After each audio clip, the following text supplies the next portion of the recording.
Hi, welcome to My Favorite Mistake. I'm your host, Mark Graben. Our guest today is Joe Hennes. He is a self-proclaimed professional Muppet fan. He's been co-owner and editor-in-chief of the premier Muppet fan website, toughpigs.com since 2006. Great website. Encourage you to check it out if you're a Muppets fan like me.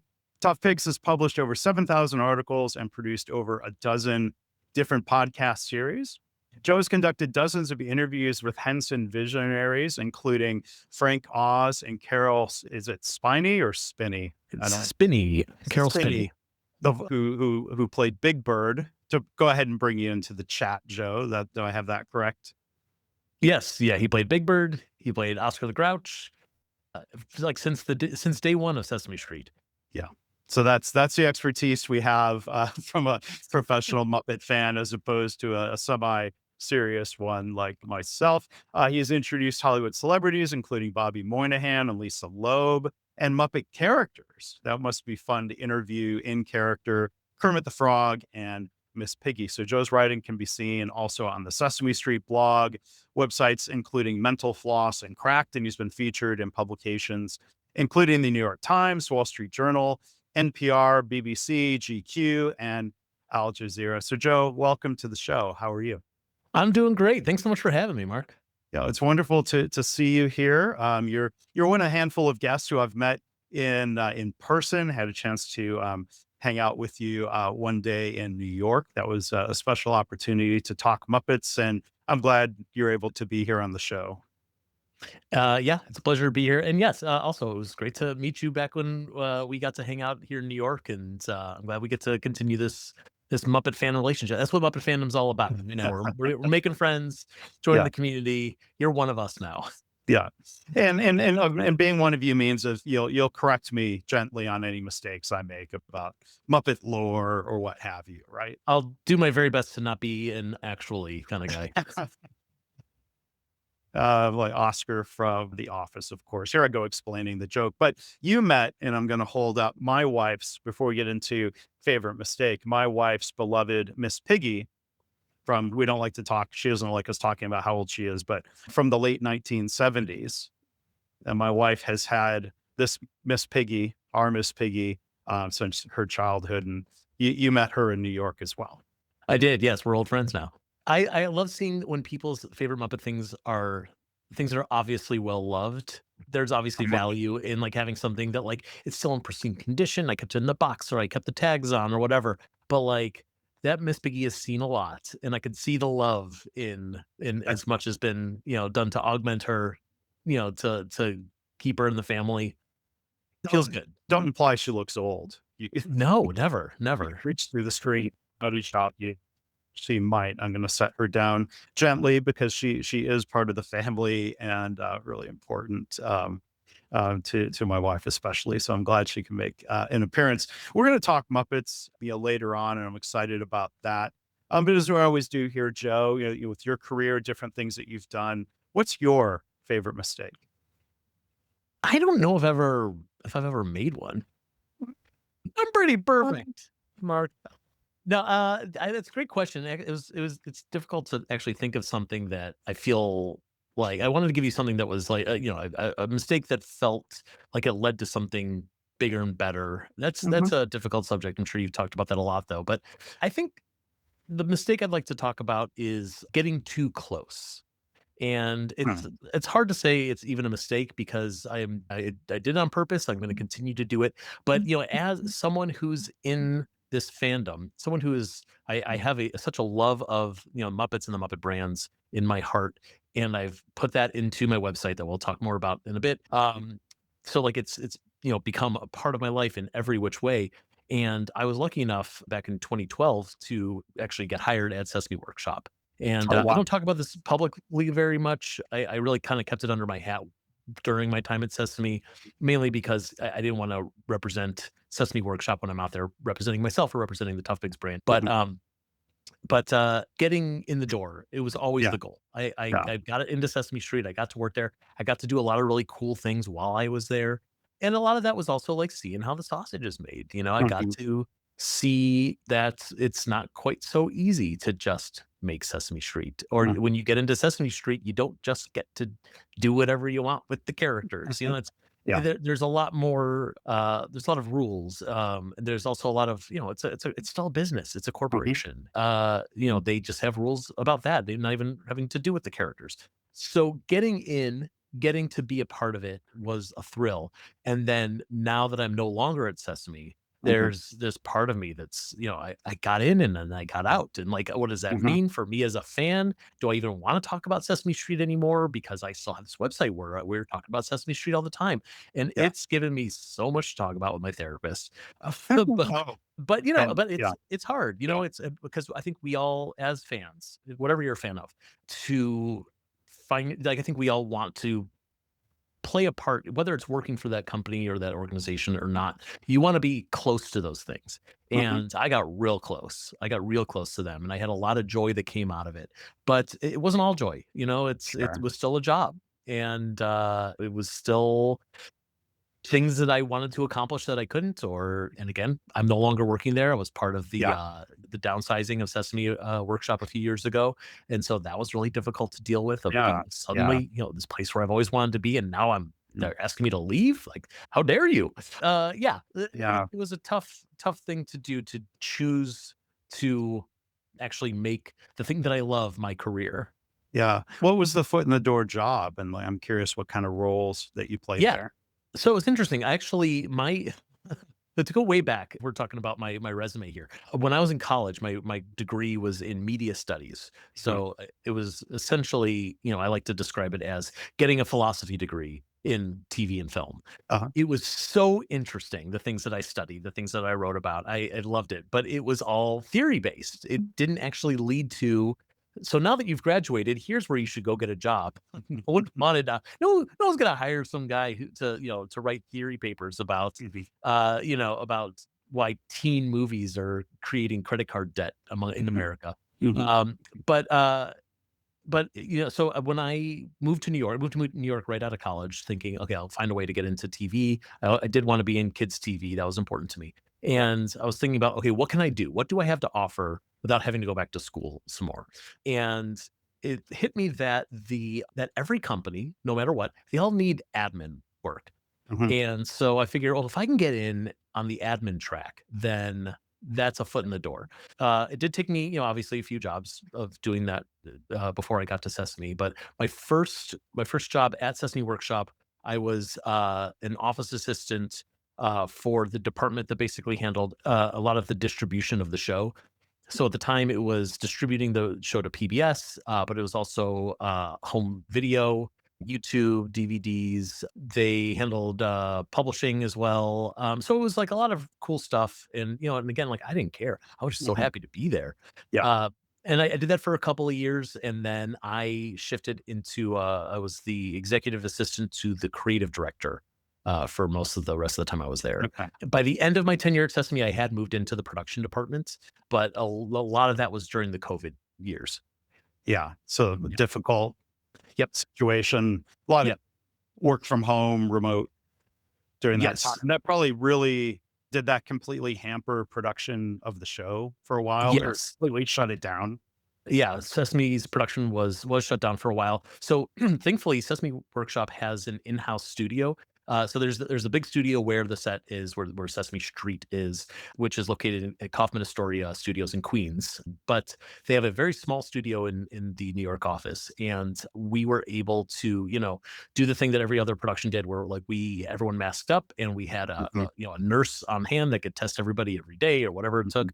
And the few times that I was able to work on a shoot, I remember we would be in the office and they would tell us, like, okay, well, stay in your cubicle and you don't get to go into the set, and we'll Mhm. all watch on our little screens, and we're all of us who are in our cubicles are still masked up and not near anyone else in the building. Mhm. So it was weird. It was not really, it wasn't really conducive to collaboration or doing anything creatively, really. Um, the thing that actually really stung me personally about having to work from home was that whole out of sight, out of mind thing. Mhm. There was no one who was walking past my desk going, "Hey, Joe, let me ask you this thing." There was Yeah. no like, "I overheard you talking about this. Maybe I can join you for that project." And so once that was out of the question and it was like all you got to do is just the job that you were hired to do, Yeah. then you know, Yeah. it was no fun for me. Sure. Yeah. And to hear about, gosh, the real world coming in, and to think of Sesame Workshop having to do downsizing. I mean, that's Yeah. probably not something that would happen in the Sesame Street on-air universe, but Well, is unfortunately, Sesame Workshop has had like a lot of rounds of layoffs over the years. yeah. It's Like in the years leading up to when I started, and even into after I had begun with them, like they were pretty much having annual layoffs. Don't quote me on that, but like I feel um, like every year, every couple of years for a like while, it was like a just lot of businesses, sadly. yeah, right. And there were a lot of reasons for it, but none of them are the reasons that we're seeing today. You know, the political climate, you know, the lack of funding for public broadcasting, Mhm. the streaming wars. You know, this is long before any of that stuff. So, but they did again during the time I was there. I'm not going to Mhm. take credit for it, but they did find a way to kind of flip things around. And when Sesame made a deal with HBO, then suddenly they're making a profit again. They're doing Mhm. really well. Sesame's on top of the world. And even at the beginning of the pandemic, when everyone was working from home and their kids were all doing school from home, Sesame for a while was financially doing really well because everyone wanted to Yeah. buy Sesame product for their kids. You Mhm. know, they wanted to buy the DVDs again, and they wanted to get the toys in house because they just needed to entertain their kids. The YouTube stuff that Sesame was making was doing extremely well, Yeah. because no other kids brand could make something so fast because it's all animated. Yeah. So Sesame was one of the only games in town that was like, "Hey, we got Elmo on a screen talking about Mhm. COVID to your kid right now." Yeah. So yeah, for a little bit, Sesame was doing really well. Yeah, so I imagine there was a lot of kind of solo a character and its performer being alone in a Yep. room and distanced and talking to the camera. Yeah. It was, I'm sure a lot of this was very educational about COVID, and I'm sure some of it was kind of some of the fun and silliness that's normally there too. Yeah, and it just interesting to see, from a TV production perspective, how did we all figure it out? We all had to figure it out very quickly.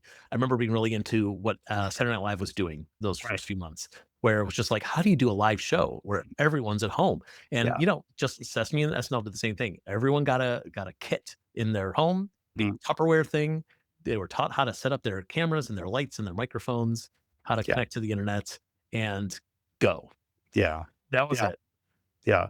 Sesame Street at home, kind of like Stephen Colbert at home, and Yep, yep, The exactly. Daily Show from home. Yeah, I mean, it's just, yeah, you did something, and I think even to jump to the Muppets for a second, it was I remember it was a COVID era streaming Muppets Now, if I That's right. remember, was probably like of that exact same format, right? Of like little skits with, I'm trying to remember, I mean, I don't remember it too Yeah. vividly, but of characters talking to the camera and being solo, right? Yeah, I'll remind you because there's no reason you should go back and watch Muppets Now. It's not very good. So But it was Muppets Now, COVID-y, we wanted something Muppets, you know, but there's parts of it that were and there's parts of it that weren't yeah, COVID related. The okay, but big thing was that those video sorry, so I'll explain for people who don't know Muppets Now. Muppets Now was an early Disney Plus drop, mhm, for, it was a new Muppet Show. It was a lot of short segments. They were recurring right, segments. So, like, the Swedish Chef had a segment, Miss Piggy had a uh-huh. segment, et cetera, et cetera.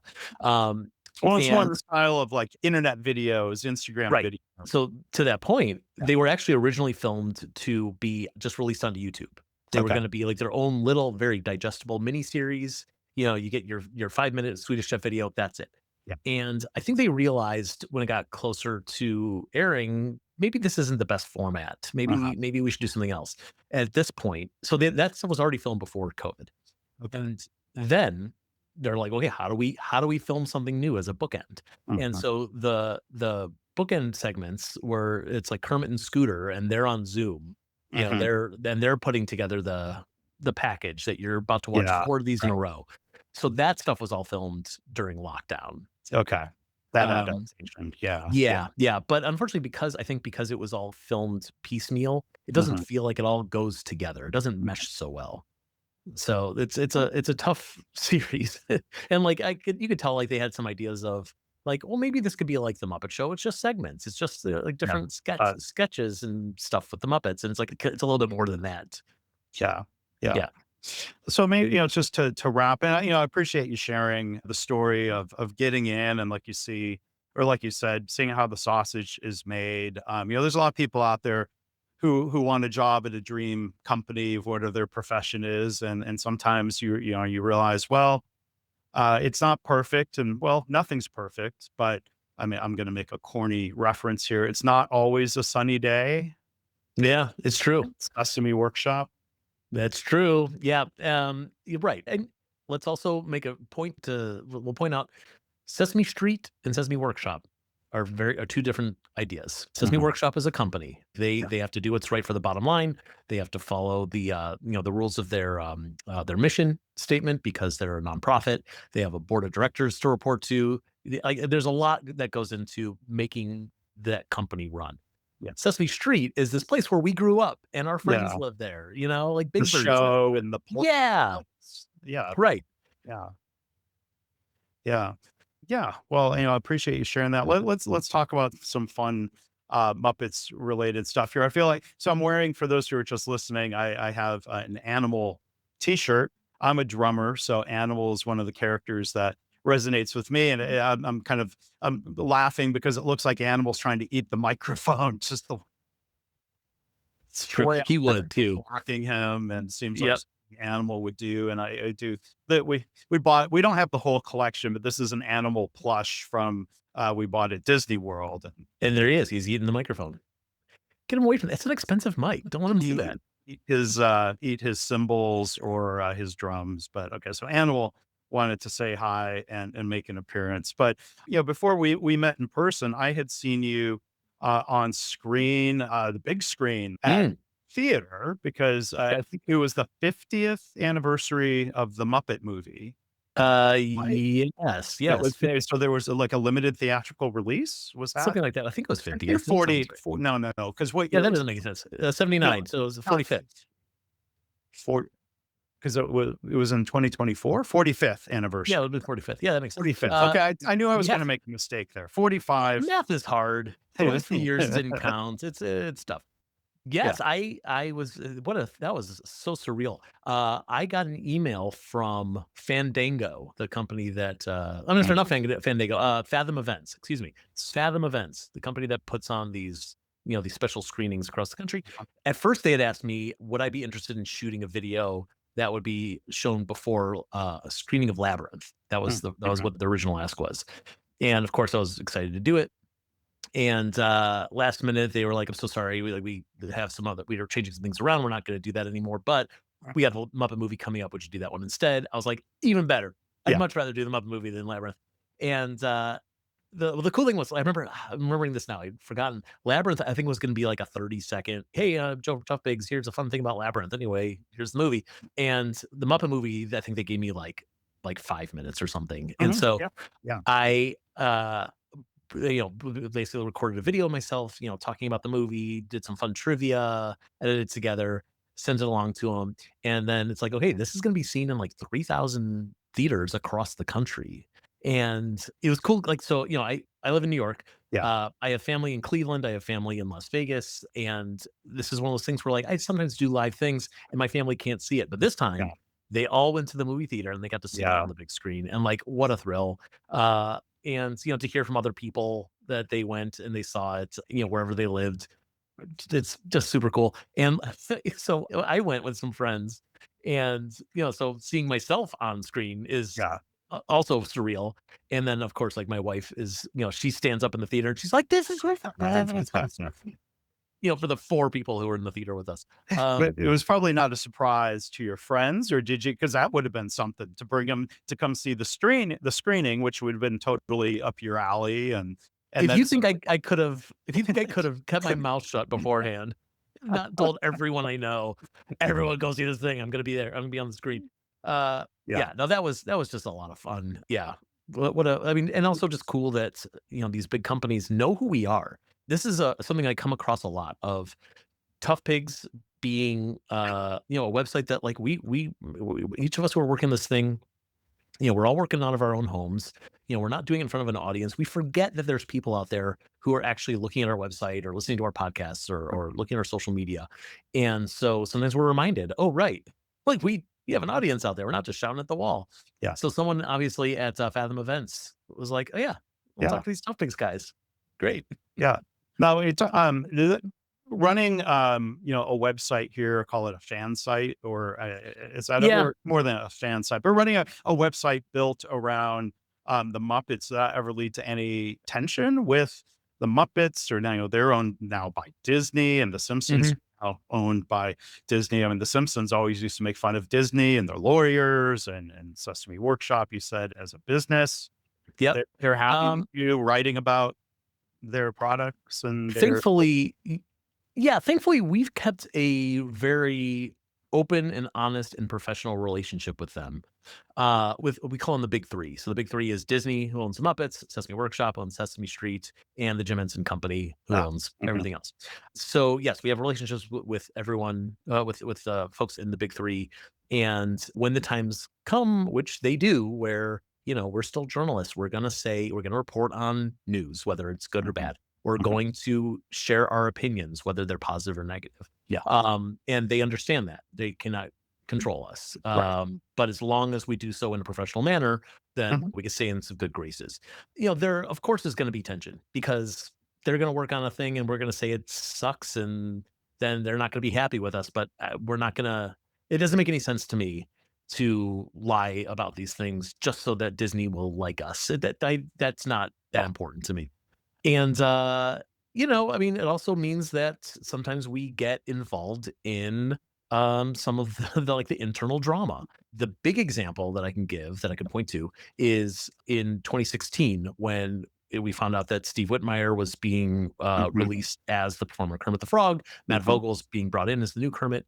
I worked directly with Disney because I found out they were kind of thinking like, well, we'll just change the performer, no big deal. And I went to them when I heard through the grapevine it was happening, and I was like, people are gonna get really upset. You gotta say something. And And so Matt Vogel doesn't sound exactly like Steve Whit. true. Well, that's true. I Well, well, Steve Whitmire doesn't sound exactly like Jim Henson. sure. Let's remember that too. But and this was before we even knew we hadn't heard anything from Matt yet. But yeah, I worked closely with them on how we were gonna word this report, how like when and where we were gonna release it. We released it through Tough Pigs just so that if there were any follow-up questions, it's like we have this is the information we have and that's Mhm, it. mhm, Disney was gonna be no comment. And of course, it blew up. It completely blew up. And mhm. Steve is on the news, and we got people talking on social media, who on the inside, and the Henson family gets involved. And it was such a huge story. And every single one of them was like, fun fact, this news was broken by a fan site. So Or here's one to well Tough Pigs. and maybe we should call it a news site. Like fan site, when I said, I'm like, that's I don't know, maybe it's not the right label. It's not an I don't really know what else to call us because Yeah, technically at our heart we are a fan site, but yes, we are more than just a fan site. We okay. do yeah, a lot a lot of stuff. And a fan site might tend to be more just rah-rah, as That's opposed true. to sometimes, like, I'd be curious to go back. There's probably a review posted in Muppets Now that was saying, mixed bag. I don't know, like. Yeah, I don't recall to be honest, but uh it is that is a separate subject, but it is hard to not just be rah-rah because we want the Muppet things to be good. Mhm. Yeah. I have written positive reviews of things that are I now look back and I can say, "No, that is unequivocally a bad project." Mm, But, uh, in the end, we all want the same thing, us as well as the Disney and Sesame and Henson, and that's for, these projects to be good. yeah. And if we rah-rah every single project, then the quality is not gonna like, then no one's challenging them. We need to Mhm. make sure that we are celebrating the things that are actually good. We're pointing out the things that are not so that the next one will be better. Yeah. That's our responsibility as a fan site. And how Yeah. we can be like, we can really show off our fandom in a way that is supportive and helpful. Yeah. Well, so when you say we want things to be good, I think from what, we chatted before, we're in agreement that the new episode of the Muppet Show, and this is where I got things mixed up. That was the 50th Yes, anniversary. that's how I knew right off the bat. I'm like, we couldn't have celebrated the 50th back The then because Muppet we're doing 50th Show now.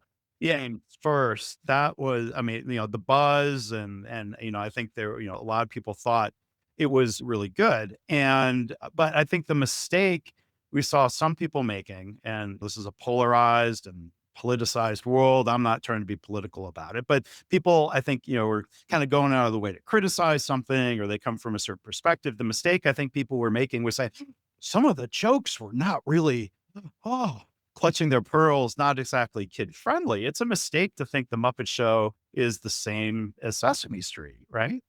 Yes, not only that, but a lot of these Disney projects, remember, like, Disney bought the Muppets in the early 2000s, and when the Muppets became a part of the Disney family, a lot of the content became a lot safer. Mhm. Um, the blue humor or the adult humor, like, it's peppered in just enough to remind us what the roots But are, it's but for more the of a most like part, a clever double entendre, maybe yeah, and it more. always has been, Yeah. for the most part. But the Muppets really have been Disneyfied, and that's part of their evolution. I mean, it may not be my favorite thing about the Muppets, but I can't complain that it's not. I can't say it's not part of their history or the part of their DNA now. But yeah, so I think a lot of people who really like have not seen a lot of Muppet stuff before, the Disney takeover or even the years before that, the post Jim Henson years. Yeah. They might just think that like, oh yeah, Kermit the Frog, he's this nice guy, and they put on this cutesy little puppet show, and then Right. here we are doing some adult humor, and it's like, whoa, whoa, whoa, and it's like, well, you got to go back to the '70s, go back to the '80s, you'll Yeah. see that was there at the very beginning. Going back to the bit of Muppet trivia I know, the original, I don't know, the pilot or the original Muppets, was called Sex and Violence. That's right. Yeah, Tell us sex was tell us right in the about that, name. right? Yeah. Yeah. Yeah, exactly. And now look, there's no actual sex involved. Let's make Right. that clear. Yeah. Yeah. But, I think Jim when Jim Henson was working on Sesame Street and basically doing this thing that he did not foresee himself doing, which was doing a kids puppet show. He really wanted to branch out and do something that was for adults. And it's honestly, I'm kind of fascinated with this era in the mid '70s where Jim is still like he's making his money from Sesame Street. He's busy with them all the time, and then with the other things he's doing, he's kind of starting to put together a portfolio of like what else can these Muppet characters do.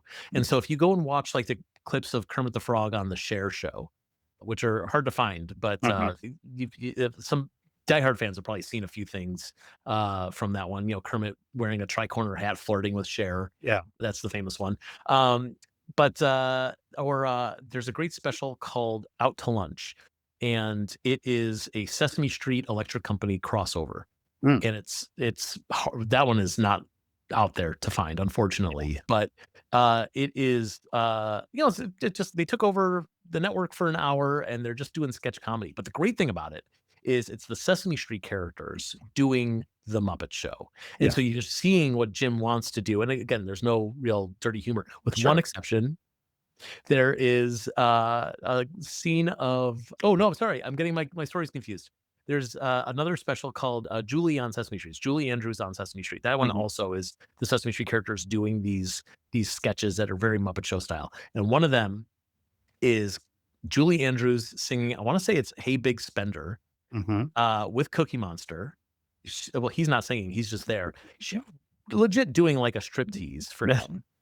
Yeah. And as everything she takes off, he then takes and he eats. And it's Yeah. very sexy. Yeah.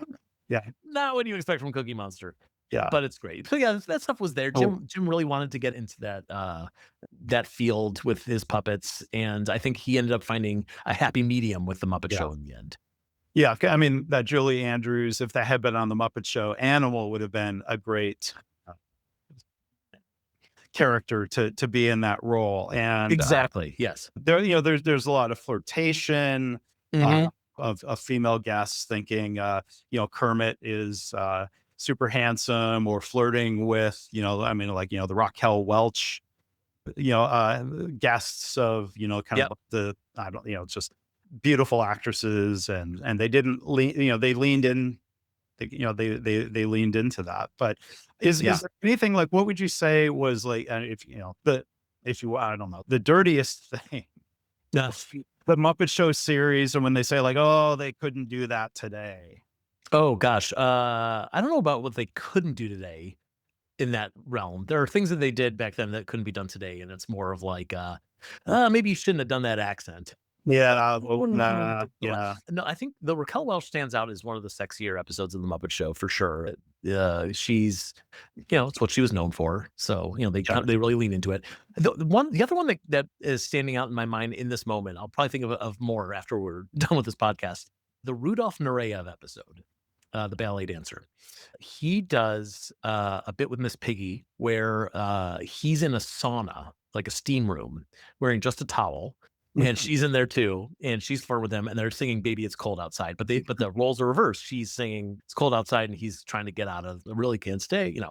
The end of that sketch, because he is half naked in this whole thing. Mhm. At the end of the sketch is she's pulling on the robe that he's wearing around his waist. He's trying to get away, and he bolts, and then she's left holding the robe, and the camera pans over, and Why? there's Oh, a cutout, in the wall in the shape of yeah, Rudolph Nureyev that he's yeah. run right through the wall. But And to me, it's like, yeah, like we could talk about sexy women left and right, but also, yeah, they went both ways on the Muppet Show.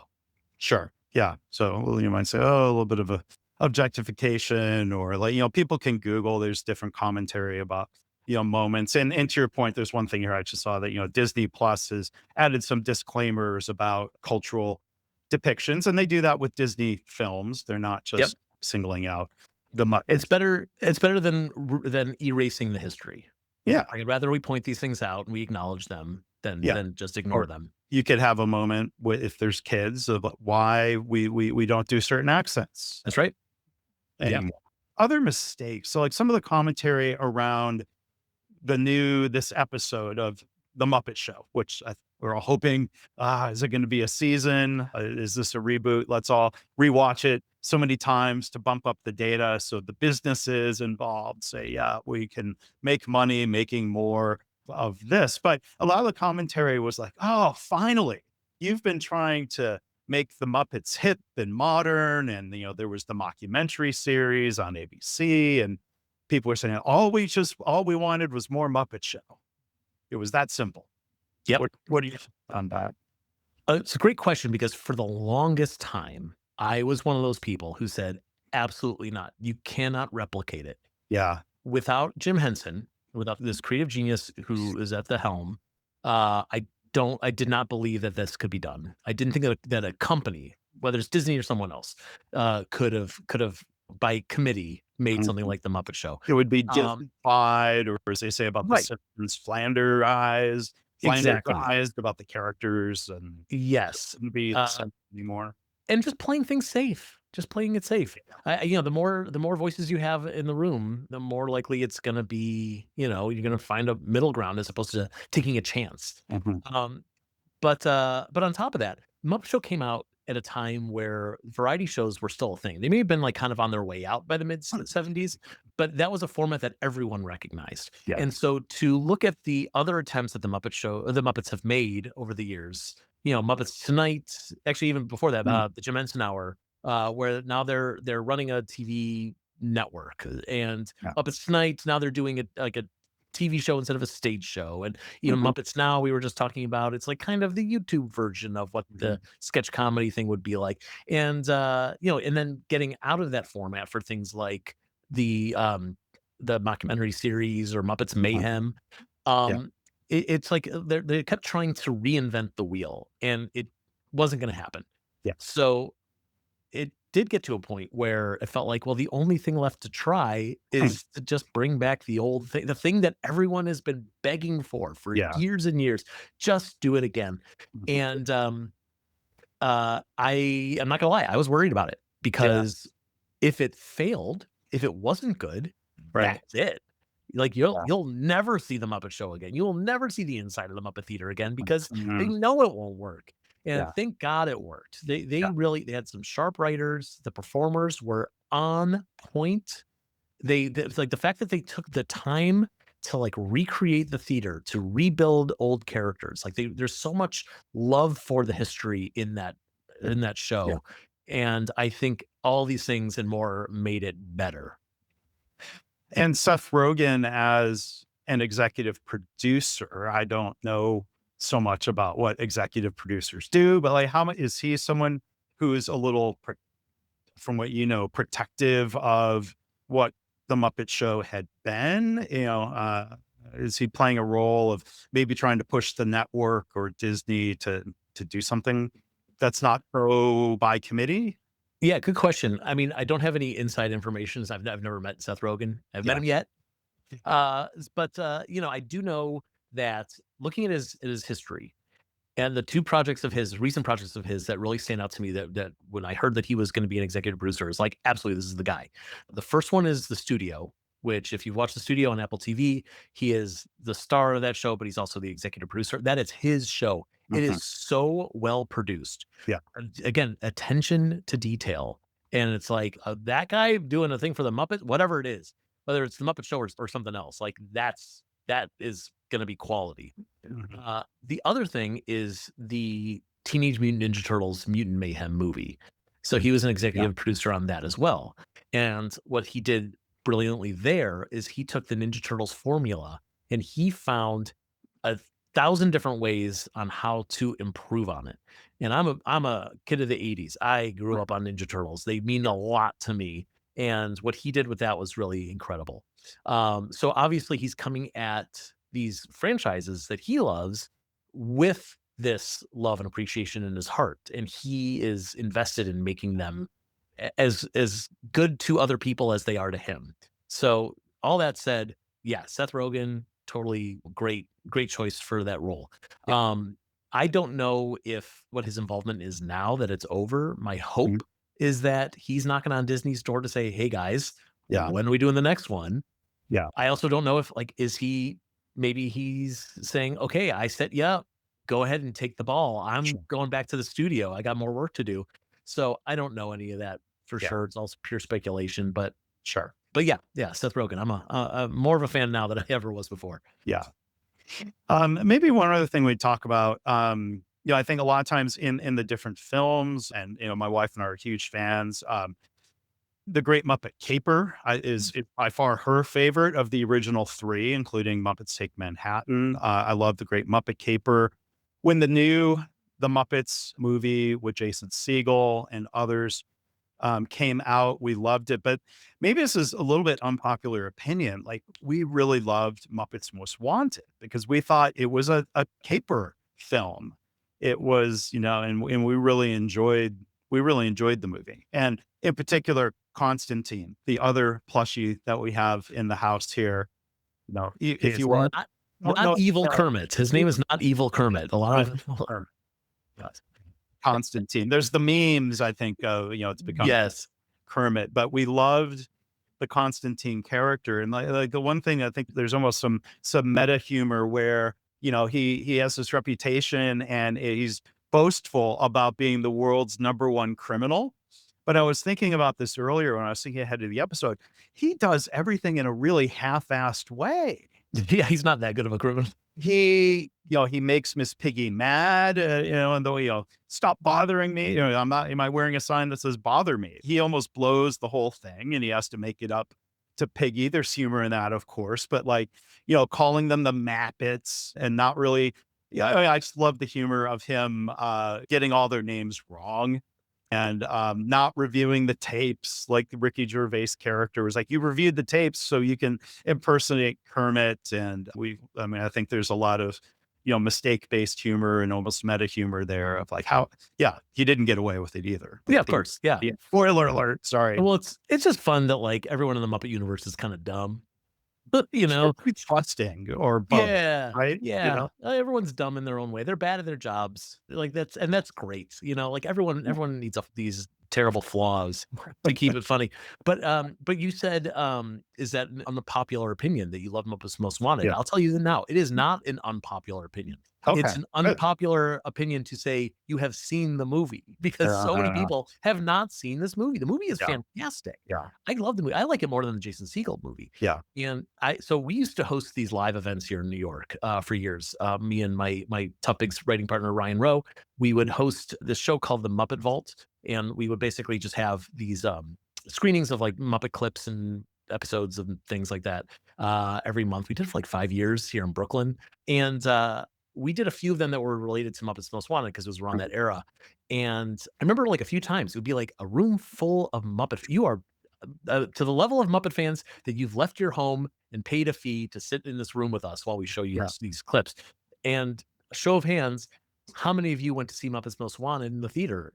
And like 8 hands go up. Yeah. And it's like, Yeah. Yeah. I have my own theories as to why that is. Poorly marketed or I have so many beasts with the marketing of that well, movie. tell us. That's right. Here's the thing. These are all like nobody would think of this thing except for like marketing departments and yours truly. But like you've got things like the title. The title stinks. The original title was The Muppets Again, which is funny. And Mhm. I could see why they didn't like it, but they were wrong. That's a And great there's a title. song early in the film that Yeah. is for that title. They're singing, "It's the Muppets again. It's the Well, Muppets." and you Again." called your previous movie The Muppets. Yeah. That's also a bad title. Yeah. So just do The Muppets Again. It's hysterical. It's a great gag, and it's a shame that they got rid of it. So Muppets Most Wanted means nothing. Like, that was a bad title. And, number 2 is that they took 0 new photographs of the Muppets. So if you go back and you look at all the marketing materials, you got new pictures of the human cast, so Ricky Gervais Mhm. and Ty Burrell and Tina Fey. You've got new pictures of Constantine, obviously, because he didn't Mhm. exist beforehand. Everything else is stock photos. It's like some intern photoshopped these together. Yeah. So the marketing materials look cheap. They look like Yeah. nobody cares. And then Mhm. the third thing is and this is a harder thing to figure out how to fix it, but the 2011 Jason Segel Muppet movie came out, and there was this narrative of the Muppets were gone, and now the Muppets are back. Now, of Yeah. course, you and I know the Muppets were never gone, Yeah. but to most people, it's like, oh yeah, my friends, Yeah. let's go see their new movie. They didn't know how to transfer that to the next movie. So I think a lot of people went, "Oh yeah, the Muppets. Didn't I just see this movie? Like, oh, Mhm. they've always been here. I'll see the next one." Who cares? There was Sure. no like Yeah. sense of urgency like there was for the previous movie. So all these things on top of each other, and just like nobody went to the theater. And as a fan and as someone who runs a fan site, that was so hard to deal with Mhm. because we're out there shouting about how great this movie is or how Yeah. excited we are for it. And obviously people weren't listening to us, or not enough people were listening to us. And to be told that this thing that we love was a bomb, and that knowing that like if there's a movie that's a bomb, that might mean that this franchise is not going to be doing anything new anytime soon or anything big anytime soon. The double whammy of that and then the cancellation of the ABC Mhm. series, Yeah. was really difficult for us. Yeah. It felt like, well, maybe the Muppets should just be done forever. And what are we doing here? Found about Yeah. how great they are. And thank God that wasn't the case, but it felt like it. Yeah. Yeah. One other thing about Muppets Most Wanted before we wrap up here, Joe. I mean, I think even funnier at times than the movie, where they did a lot of press. Ricky Gervais in particular, and there are clips, and they're on YouTube, and there's a playlist of Ricky Gervais and Constantine's being interviewed, or Constantine is Constantine being performed by Matt Vogel, sitting there with Ricky Gervais, the actor, and Ricky Gervais seems to legitimately get, just crack up. Yeah. Little Constantine things like that seemed like some sincere, and you get the full Ricky Gervais laugh, and he's having trouble containing himself. That's fun to watch too. And I'll expand that idea a little bit too, because I love seeing when these celebrities, you can tell like these guys are so huge. They are choosing to work with the Muppets. Yeah. This isn't like someone was begging Ricky Gervais to be a part of their project. No, Ricky Gervais is probably like, I'm a fan. I want to be there. Yeah. So Ricky Gervais doing press with Constantine, Jason Segel doing press with Walter, Yeah. who was also a character he kind of co-created, Right. because he wrote the script. More recently, Seth Rogen doing press with Kermit and Piggy, and seeing the joy that they have getting to hang out with these characters who, by the way, are real. Like they're Mhm. real. Like they're sitting on the chair right next to them, and Yeah. they get to banter and improv together. Right. And like, what a joy that must be Yeah. to get to do that. And I just love seeing that joy on their face. They're obviously having fun, and then you and I are having fun just watching them do it vicariously. Yeah. It does bring a lot of joy, and Sabrina Carpenter seemed to certainly fall into that mold of being a very, very big star today, a very young star. She clearly didn't grow up on the Muppet Show like we did, but Probably not, but she was a Disney kid. I mean, uh, like she was on the yeah, Disney Channel when she was a young actor. So I wonder, I don't know for sure, but I wonder if they ever had a like, well, the Muppets are doing a thing. We're all owned by the same mouse. So we're gonna collaborate a little bit.